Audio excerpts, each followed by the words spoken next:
परम शांति। आज मैं बताऊंगा कि जो डर गया सो मर गया। जो लोग लौकिक जीवन में, मैंने बहुत देखा है, मेरा बहुत एक्सपीरियंस है कि लौकिक जीवन में लोग इतने डरते हैं, इतने डरते हैं, डर डर के जीते हैं। पहले तो देखो, हिंदू समाज के अंदर भी औरतों की हालत बहुत नाजुक कर दी गई। पहले भी घर से बाहर नहीं निकलने देते, उस पर प्रेशर, बहुत प्रेशर होता था, औरतों का हो बहुत प्रेशर था। आज जैसे मुसलमान औरतों की हालत आप देख रहे हैं, समझ रहे हैं, औरतों को पैर की जूती समझते थे। तो हिंदू समाज में भी पहले ही ऐसे ही था, औरतों की कोई वैल्यू नहीं थी, तो औरतों पर बहुत प्रेशर होता था, बेचारी डर डर के जीती थी। तो ऐसी तरह आज समाज सुधर गया, आगे निकल गई, औरतें बाहर निकली, औरतों को समान हक भी मिला। मगर आज डर डर के जी रहे। डर किसका है? आज समाज के अंदर रहने का डर है, लोक लाज का। लोग क्या कहेगा, मेरा चाचा मामा दे और दे के संबंधी क्या कहेंगे मेरे को। फिर दूसरा, एक स्टेटस मेंटेन करने का। मेरे पास, दूसरों के पास गाड़ी है तो मेरे पास भी होनी चाहिए, मेरे पास बंगला होना चाहिए, ये होना चाहिए, ये होना चाहिए। तो ये एक दूसरे को देखकर स्टेटस मेंटेन करने के लिए उधार लेने लगे। मकान पे भी लोन, गाड़ी पे भी लोन, फ्रिज पे भी लोन, टीवी पे भी लोन, लोन ही लोन। तो हफ्ता भर नहीं सकते, इतनी इनकम नहीं है, हफ्ता भर नहीं सकते हैं, फिर गाड़ी उठा के ले जा रहे हैं। तो ये सब होने लगा तो लोगों को फिर बीमारियां बढ़ी, मन का रोग बढ़ा, मनोरोग बढ़ा। मन का रोग क्यों बढ़ा? मनोरोग किसको कहते हैं? एक तो लोक लाज के कारण पहले से ही संसार में, मतलब इस संसार में, वैसे कहीं भी आप जाओ तो ज्यादातर मनोरोग पहले से ही थे। जब देवासुर संग्राम होते थे तब भी था, देवता और असुरों के संग्राम होते थे तो असुर चारों और तीनों लोक में असुर बहुत ही उत्पात मचाते थे। औरतों पर हमेशा ही असुरों ने आक्रमण किया और उनको बहुत दुख दर्द दिया औरतों को। रामावतार के वक्त भी जब राम ने रावण को मारा, मगर तीनों लोक में, भूलोक, भूभुलोक, स्वर्गलोक, तीनों लोक में भी जो स्त्री जाति थी, इन पर रावण के निशाचरों ने अत्याचार किया, इतना अत्याचार किया क्योंकि उसकी आत्मा में घात हो गई, आत्मघात हो गई। वो स्त्रियों की हालत क्या होगी? तो जैसे कृष्ण अवतार में भी जरासंध ने सारी दुनिया भर की अच्छी अच्छी औरतों को, 16,100 औरतों को जेल में अंदर बंद कर दिया था, अत्याचार होता था। तो ऐसी तरह ये हमेशा धरती पर स्त्रियों पर ही अत्याचार हुआ है, स्त्रियों। मगर कई स्त्रियां इतनी पावरफुल होते थे, उसका सामना करती थी। मगर आज की बात करता हूं, आज का मनोरोग कौन सा है? आज का जो मनोरोग है धरती पर, सबसे पहले जो था वो अलग टाइप का था, आज का अलग है। आज एक दूसरों को राग, द्वेष, ईर्ष्या, एक तो तमोप्रधान दुनिया बन गई है, वायुमंडल तमोप्रधान बन गया है, लोगों की सोच नेगेटिव हो गई है, चाहिए चाहिए चाहिए, इसलिए एक दूसरों के हाथ में से झूठ लेते, एक दूसरों के प्रति इतने नेगेटिव है कि किसी का सुख नहीं देखा जाता। कईयों को लूटने की आदत पड़ गई है। आप देख रहे हैं दुनिया की हालत बहुत, आज करप्शन सबसे बड़ा प्रॉब्लम दुनिया भर में है। करप्शन करप्शन करप्शन, पॉलिटिक्स ऐसी है। डेमोक्रेसी, डेमोक्रेसी के कारण करप्शन बहुत बढ़ गया है। इसलिए दुनिया के अंदर सब कुछ इतना बढ़ गया, इतना बढ़ गया, अति अति अति हो गया है। अब मनुष्य करे तो क्या करे, ये सोचता है कि क्या करूं। इसलिए आत्मघात बहुत हो रहे हैं, सुसाइड बहुत हो रहे हैं। सुसाइड इतने लोग कर रहे हैं कि अब करे तो क्या करे, कोई रास्ता नजर नहीं आता। अब ऊपर स्वर्ग की बात, तो ऊपर में स्वर्ग है, ये तो भूल ही गए हैं लोग। ऊपर की दुनिया में जाना है, परलोक जाना है, परलोक पुनर्जन्म की बुक भी नहीं पढ़ते हैं, गीता भी नहीं पढ़ते। गीता ज्ञान तो बिल्कुल कोई पढ़ता ही नहीं है, हिंदू होकर भी गीता ज्ञान नहीं पढ़ता। तो तुम्हें जीने की उम्मीद, जीने की राह कहाँ से मिलेगी? क्या पिक्चरों से मिलेगी जीने की राह से?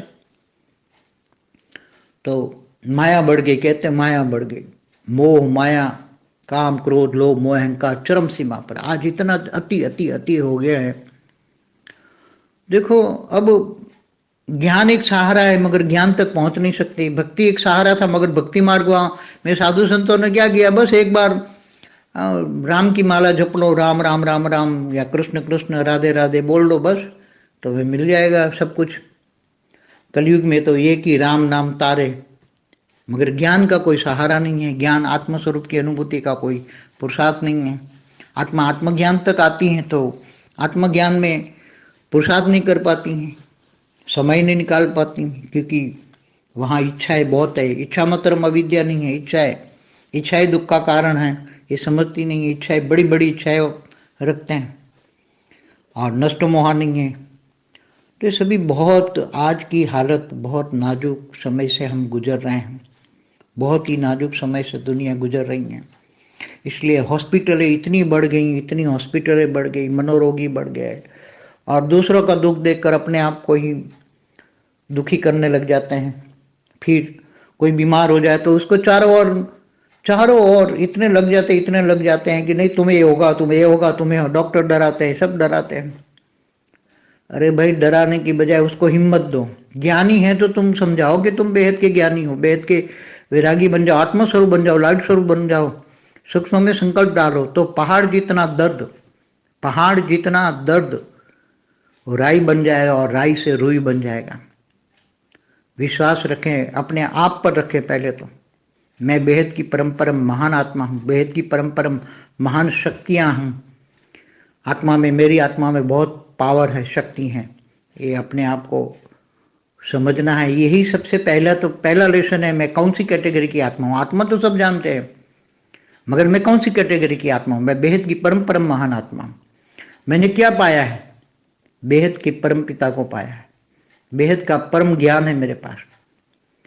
तो ये ज्ञान एक सहारा है, मगर ज्ञान दुनिया तक नहीं। जिनके पास ज्ञान है मगर वो डरपोक है, आत्माएं ज्ञानी तो आत्मा भी बहुत डरपोक मैंने देखी है, हमारे पास बहुत आए, 97 से मेरे पास बहुत आए, बहुत आत्माएं बहुत डर गई। जो जब देखो रोना ही रोना होता है, रोना ही रोना।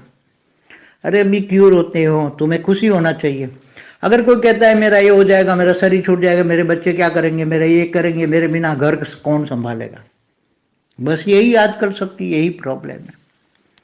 अरे भाई, तुम कर्म बंधन से कोई, सब तुम्हारा शरीर भी छूट जाए तो तुम ज्ञानी हो, ज्ञान होकर भी तुम बेहद के परम धाम में जाओगे। ये तुम्हें निश्चय होना चाहिए कि हम तो ये आत्माओं की बात करते हैं। मृत्यु लोक है, अमर लोक तो है ही नहीं कोई ये कि तुम अमर हो जाओगे। मृत्यु लोक है तो सबका मृत्यु, तो शरीर नहीं संभालोगे, शरीर पर टेंशन टॉर्चर इतना मिलेगा कि तुम शरीर को, मन को दुखी रखोगे। मन की तन पर इफेक्ट होती है, हमारे कई वीडियो है। तो मन को चेंज करो, मन को आत्मस्वरूप में, परमात्मा में लगाओ।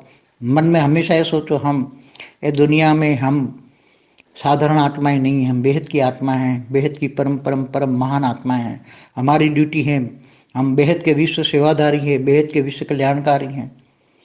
मगर डरो मत, डर के लोग जीते हैं, वो तो फिर एक दिन डर गया सो मर गया। जैसे एक एग्जाम्पल दूं, राम को भी जब 14 साल का वनवास मिला, कैकेयी ने दिया, तो वो डरे नहीं। उसने, अपने पिता ने मना किया, नहीं कोई बात नहीं, पिता ने भी मना किया तो भी नहीं, खुद ही अपने स्वीकार किया, नहीं मुझे वनवास जाना है। फिर यहाँ वो वनवास गए, यहाँ उनके पिताजी का देहांत हो गया, राजा दशरथ मर गए। उनको मैसेज मिला, मगर वो थोड़ा वहाँ जंगल में ही तर्पण कर लिया इन्होंने, पितृ तर्पण। फिर 14 दिन के बाद भरत वापस लेने आए कि भरत ने बोला नहीं, अब 14 साल का 14 दिन हो गया, अब वापस घर चलो। तो राम ने क्या कहा? राम कितने ज्ञानी थे, मतलब समझदार थे कि देखो, मुझे जो ये तो वरदान है, मुझे जो कई माता ने जो दिया है मेरे लिए वरदान है। क्यों? क्योंकि मैं अब ये 14 साल साधु संतों के संग रहूंगा, साधु संतों के संग रह के ज्ञान अर्जन करूंगा, और सब कुछ मुझे तो साधु संतों के पास रहने का, ज्ञान सुनने का टाइम मिला है, सुनहरा अवसर मिला है मुझे। तो ये कई माता का वरदान है। उसने ऐसे कह के भरत को वापस भेजा। फिर जब जंगल में चारों साधु संत, बड़े बड़े ऋषि मुनि तपस्वी जंगलों में मिले, उनसे आशीर्वाद लिया, ज्ञान सुना, अंत में उसकी भारिया माना सती सीता माँ रावण चुरा के ले गया। जब उसको पता लगा कि ये तो बहुत बड़ा रावण है, मेरे पास तो कोई नहीं है, तो उनको बंदरों के रूप में हनुमान जी मिले। बंदरों की सेना मिली उसके पास, मगर जो बंदर थे, जैसे हनुमान थे, रुद्र का 11वां अवतार थे, ऐसे सारे जो बंदर बन के आए थे किष्किंधा नगरी में, वो सारे देवता यहाँ बंदर बन के आए थे। इन्होंने बंदरों की सेना ली और रावण को हरा दिया। तो कहने का मतलब है कि उन्होंने कहीं भी थोड़ा रोक शोक तो होता ही है, थोड़े रोते हुए भी रामायण में दिखाए हैं। राम रो रहे थे, अपनी पत्नी के वियोग में रो रहे थे, वहाँ सीता माँ भी रो रही थी, मगर सीता माँ की शक्ति कितनी, अशोक वाटिका में के अंदर भी शोक नहीं था, कितनी उसके अंदर ताकत थी, रावण का सामना किया। रावण के बीच में एक तणखला रख लिया कि देख इस तणखला को तू उठा ले, क्रॉस कर ले। तो कहने का मतलब मन की शक्ति, संकल्पों की शक्ति, ज्ञान की शक्ति, अगर ज्ञान है तुम्हारे पास तो मन पावरफुल होगा। मन पावरफुल होगा तो ये पता लगेगा, ज्ञान से आता है वैराग, हद की चीजों से। हद की चीजों में तो हद का शरीर भी है, तो शरीर से भी, देवान से भी वियोग होना चाहिए। मगर सबसे पहले ज्ञानी तो आत्माएं बहुत ज़्यादा चिंता करती हैं देह और देह के संबंधों में। मीरा, यहाँ मीरा के एग्जाम्पल देते हैं। मीरा ने लोकलाज त्याग दी, महारानी होकर मीरा भी गली गली नाची, गली गली गिरधर गोपाल, उसने गली गली नाची। तो लोकलाज तो छोड़नी पड़ती, देह और देह के संबंधों, गीता में यही तो कहा है, और क्या है। तो देह और देह के सर्व संबंध भूलकर, साथ में रहकर भी भूलना है, अपनी लौकिक अलौकिक बैलेंस रखना है। गीता ज्ञान क्या कहता है, तुम्हें सन्यासी नहीं बनना है, घर गृहस्थ में रहकर, घर गृहस्थ आश्रम सबसे बड़ा आश्रम है, उसमें तपस्या करनी है, ज्ञान से लौकिक अलौकिक बैलेंस रखना है, अपनी ड्यूटी करना है, मगर मोह में फंसना नहीं है। इच्छा मात्र अविद्या बनना है, नष्टो मोह बनना है, नष्टो मोह स्मृति लब्धा। आज मुझे ये समय के हिसाब से, समय ये जो चल रहा है इसके हिसाब से मैंने ज्ञान दिया है थोड़ा, क्योंकि इन सभी चीज़ों से मैं 2002 से गुजरा हूँ सितंबर में। मुझे भी, मैं अपनी थोड़ी कहानी बता दूं कि 2002 में भी मुझे बहुत जबरदस्त शुगर बढ़ गई, 450 लेवल शुगर इतनी बढ़ गई कि अब डायरेक्ट इंश्योरेंस शुरू कर दी डॉक्टर ने। डायरेक्ट इंश्योरेंस, 3 बार खाओ तो 3 बार इंश्योरेंस। और तो मेरे को बहुत बुरा लग रहा था, क्योंकि 97 से तो मैं विश्व परियोतक ईश्वरीय विश्वविद्यालय ट्रस्ट बना के खोल के बैठा था, आश्रम बना के। अब मेरा लक्ष्य तो विश्व कल्याण था। अब विश्व कल्याण, डॉक्टर भी डरा रहे थे, इतने डरा रहे थे कि इंश्योरेंस बंद कर दी, इंश्योरेंस बंद कर दी तो तुम मर जाओगे। क्योंकि पहले मैं 88 से ही बीपी की दवा खा रहा था, बचपन से दुनिया की हालत देख देख के मैं अंदर से रो रहा था, बहुत हालत मेरी दुखी होता था गरीबों को देखकर, ये देखकर, क्योंकि उसी टाइम मुझे थियरी ऑफ कर्म का नॉलेज नहीं था। बचपन से ये गांव में गरीबी ये सब देखता था मैं, तो ये सब देख के मन रोता, अंदर से मन रोता था, क्या करो क्या नहीं करो। बचपन से मैं सोचता था कि अब बड़ा हो जाऊंगा तो, मेरे ही मन के संकल्प थे बचपन से ही, खेतों में काम करना, बबूल के पेड़, बबूल के कांटे लगना, खोलने का, ये सब बहुत दुख दर्द झेला। तो मन के अंदर एक ऐसा हो गया था कि, तो 88 से, छोटी सी उम्र में, मेरी 32 ईयर्स की उम्र में बीपी हो गया। मैं इनकम टैक्स लॉयर था, इनकम टैक्स के रेड करता था, तो वो भी वहाँ रेड होती थी तो बहुत लोगों को बहुत प्रेशराइज किया था, जिनको रेड होती थी। इनका वकील को तो कितनी, और भी हम तो भावनाओं में आ जाते थे, भाव से काम करते थे, तो हम भी उनकी क्लाइंटों के दुख दर्द में शामिल हो जाते थे, तो हमें भी क्लाइंटों का दुख दर्द का एहसास होता था। और उसी टाइम पर इनकम टैक्स के रेड केसों में बहुत प्रेशराइज होता था डिस्क्लोजर के लिए, डिस्क्लोज करो डिस्क्लोज करो। तो ये सब बहुत प्रेशराइज, दुनिया की हालत देखी, और दुनिया गहराई में गए और दुनिया की हालत देखी तो बहुत दुख दर्द होने लगे। दुख दर्द की मन में अनुभूति का कारण शुगर भी, बीपी और शुगर दोनों हो गए। अब शुगर की इंश्योरेंस लिया करो। बाद में 2-3 साल के बाद मैंने बोला इंश्योरेंस नहीं ली, मैंने एक आयुर्वेदिक दवाई थी मैं लेने लगा, मगर मेरा वेट 93 में 106 केजी था, मैंने कम करके 97, 2002 में 97 था। मैंने पहले सोचा कि वेट कम करूं। वेट कम करने के लिए रामदेव का प्राणायाम जो भी था मैं शुरू किया, 2002 से ही शुरू किया मैंने। धीरे धीरे धीरे मन में कंट्रोल किया।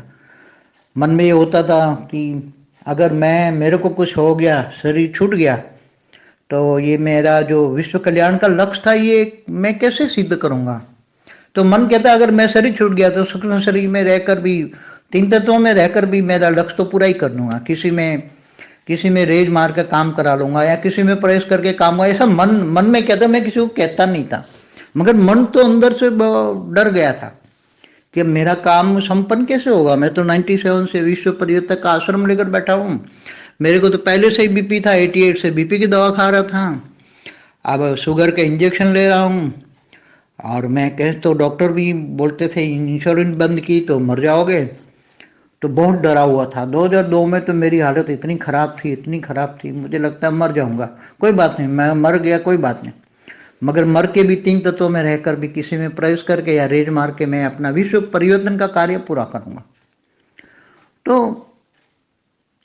मगर हिम्मत बहुत मिली मुझे, अंदर से हिम्मत थी। मैं जब दूसरों का कल्याण ही करना चाहता हूँ, सारे विश्व को, दुनिया को बदलने निकला हूँ। मैं दुनिया बदलना चाहता हूँ, मेरा एक ही संकल्प है कि दुनिया बदल दो, सारी दुनिया, एक दो नहीं, सारी दुनिया बदल दो। तो उसके लिए मैं ज्ञान के अलग अलग राज समझना चाहता, दुनिया बदलने का पूरे ज्ञान ढूंढ रहा था, दुनिया बदलने का ज्ञान ढूंढ रहा था। मगर उसी टाइम तो पूरा ज्ञान नहीं था, मगर ज्ञान की गहराई में जाने के लिए आत्मस्वरूप की थोड़ी अनुभूति थी, इतनी तो अनुभूति नहीं थी, थोड़ी थी। मगर मैं बहुत पुरुषार्थ करता था, ज्ञान ज्ञान ज्ञान ढूंढ रहा था। ज्ञान भी, दुनिया बदलने का ज्ञान चाहिए, दुनिया कैसे बदले, ये ज्ञान था। मन में डर नीचे था, तो चाहे साकारी हूँ चाहे आकारी, दुनिया तो बदल दूंगा। मगर मुझे उसके लिए सब कुछ खोना भी पड़े, उसके लिए सब कुछ खोना पड़े, तो भी मैं अपना लक्ष्य से हटता नहीं था। उसी टाइम बहुत बहुत मेहनत करनी पड़ती, एक और ऑफिस चलानी, एक और आश्रम चला। बहुत लोग आते थे उसी टाइम पर, रहते थे, खाते थे, 7-7 दिन का कोर्स चलता था। बहुत आते थे, बहुत चले जाते, ज्ञान समझ में नहीं आता किसी को भी। तो ये सब देखो, हौसला रखना पड़ेगा। जब हम विश्व कल्याण के लिए जी रहे हैं तो हमारे पास सूक्ष्म जगत में भी मदद करने वाली आत्माएं बहुत होती हैं। उसी टाइम तो मुझे ज्ञान नहीं था, आज तो मुझे सब कुछ ज्ञान हो गया। मैंने अपने आप को जान लिया, मैं कौन हूँ, कहाँ से आया हूँ, कहाँ हूँ। ये सब कुछ मैंने धीरे धीरे करके बहुत मेहनत से जाना। मैंने 15-16 में जब ज्ञान बहुत गहराई में गया, दिल्ली में बेहद के स्थान पर बहुत पुरुषार्थ किया। 11 से लेकर 2010 में बेहद का स्थान बना, तो वहाँ से 11 से लेकर 18 तक बहुत ज्ञान की गहराई में जाने लगा, एक एक पॉइंट समझने लगा। तो भी देखो, शरीर तो चल रहा है आज भी, दवा और दुआ हमेशा बोला है। दवाई भी खा रहे हैं, मगर ऐसे ही जैसे चॉकलेट खा रहे हैं ऐसे समझ के आते हैं, मन पर दवाई का कोई प्रभाव नहीं आने देते, मगर खा रहे हैं। मन को एक खुश रखने के लिए भी ये दवाई खा रहा हूँ भाई, शुगर की, बीपी की, शुगर की साइड इफेक्ट की, ये सब खा रहा हूँ मैं। मगर मन में ये है कि अब मेरे पास ज्ञान पूरा हो गया, ज्ञान जो मुझे चाहिए था, वो 97 से जो ज्ञान, विश्व परिवर्तन का ज्ञान ढूंढ रहा था, मुझे मिल गया। अब मेरे मन में एक ही खुशी, ज्ञान मिल गया। अब योग बन के बच्चे मिलेंगे, कल बेहद के बच्चे 9 लाख मिल जाएंगे, तो बेहद के बच्चे 9 लाख मिलेंगे, तो एक दिन में सारी दुनिया बदल देंगे। उनके संकल्पों में शक्ति इतनी आएगी। पहला ज्ञान आ जाएगा, अब ढूंढ रहे हैं सब। आने वाला समय जब बहुत जल्दी परिवर्तन होगा, मुझे मन से कॉन्फिडेंस है कि आने वाले समय में देखो, साइंस के साधनों ने हेल्प की, यूट्यूब निकला, यूट्यूब से हमारा ज्ञान दुनिया में जा रहा है, सारी दुनिया में लोग, अच्छे लोग जुड़ रहे हैं। और आगे चलकर देखो, सूक्ष्म जगत वाले भी हमें हेल्प कर रहे हैं, ऊपर से हेल्प मिल रही है। तो देखो, कोई भी, चाहे भक्ति मार्ग वाली भी आत्मा हो, अगर वो हिम्मत रखती हैं तो सूक्ष्म जगत में बैठी हुई अच्छी आत्माएं भी हेल्प कर रही हैं। सूक्ष्म जगत में बैठी हुई अच्छी आत्माएं भी बहुत हेल्प कर रही हैं। अगर तुम फिर रोना धोना रहोगे, रोने धोने वाली आत्माएं बनोगे, तो फिर तो शरीर पर रोने धोने वाले ज़्यादा दिन शरीर अच्छा नहीं रख सकते। इससे रोने धोने की इफेक्ट, मन की इफेक्ट तन पर पड़ेगी और तन खराब ही हो जाएगा। फिर तन को संभालना बहुत मुश्किल हो जाता है, फिर भी दवा और दुआ। फिर भी बोला है ज्ञान मार्ग में, तो कहता है जिनको बेहद के बाप पर निश्चय है वो हिमालय जितना दुख दर्द भी राई और राई से रुई बना सकते हैं, मगर निश्चय बुद्धि भी जनती। ज्ञानी योगी सेवाधारी भी बेहद के विश्व सेवाधारी हो गए तो हेल्पलाइन मिलेगी, नहीं तो फिर तो गीता में कहा है जो अपने लिए जीते हैं वो जानवर मिसल है, जानवर मिसल है, तो जानवरों को कोई हेल्पलाइन नहीं देता। इसलिए बेहद के विश्व सेवाधारी, बेहद के विश्व कल्याणकारी आत्मा अपने आप को समझेगी, इनको सबको हेल्पलाइन मिलती है। परम शांति। परम शांति सोचो बोलो परम शांति। Join us daily for live meditation, 10 p.m. to 11 p.m. on YouTube Live. Subscribe now. Website www.paramshanti.org. Email us anand@paramshanti.org. Like, share, subscribe. Join today. बेहद की